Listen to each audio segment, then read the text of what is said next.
Okay. Sorry. Sit up ka na dyan, Maricoy Lori. Next muna.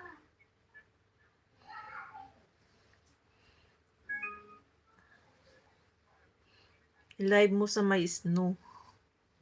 Maganda dun. Okay. Siya naman sa kamatis. Ikaw naman sa sibuyas. Ay, ang galing naman. Kanya-kanyang lamas. Kanya-kanyang mga spicy pala yung pinaglilinisan nyo. Wow. Malapit na rin yan ma-harvest yung tomato and onion. Ang dami, di ba? Dami yung tinanim. Sibuyas.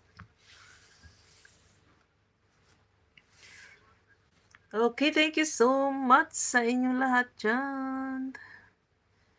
Before I'm going to end my live, mag-shout out tayo.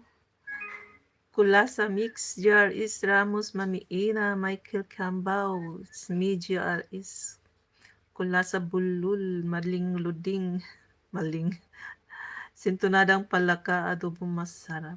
Alright, thank you so much.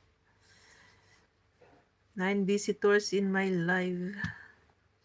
Thank you for all your support. Nakakagutom, walang merienda sa bukid pag maghapon. Umaga lang.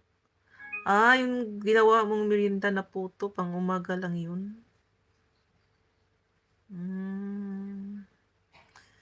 Sana nga pala dinamihan mo pa para hanggang hapon yung pang merienda.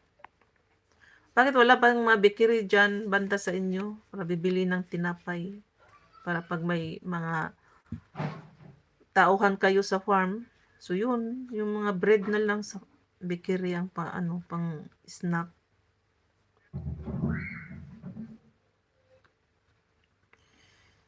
Okay. Yung kay Missiano mamaya, yung premiere mo.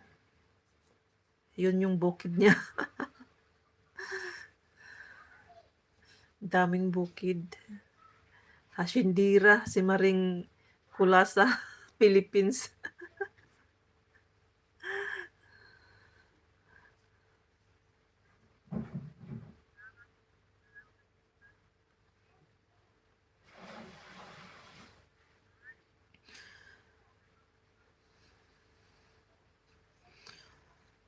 Ayan, hindi pa nakasit up. So, dito lang muna ako habang naghihintay ng kapalit.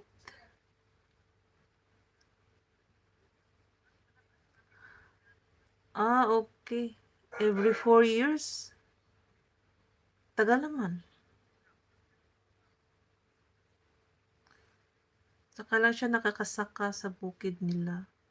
Ano ba yun? Palit-palitan ba yun ng magkapatid kung sino this year ang ng bukid? Ganun ba yun? Bakit every 4 years? So, meaning, yung iba niyang kapatid, I mean to say, yearly, iba-iba ang hahawak sa bukid. Kung sino ang gustong mag-farm, magtanim, kung ano-ano. Tama ba yun? Ganun ba yun?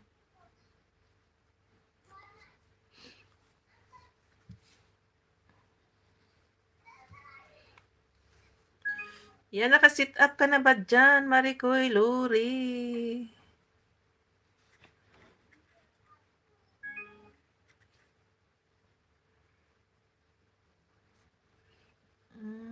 Okay. Wala bang nag-pop up na notification? Tsaka na ako mag-stop.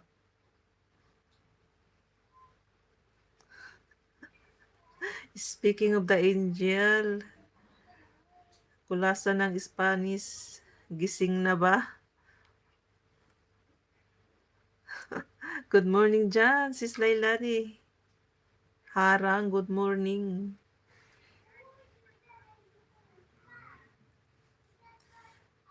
Yan, thank you sa inyo. Paharang patamsak, patambay.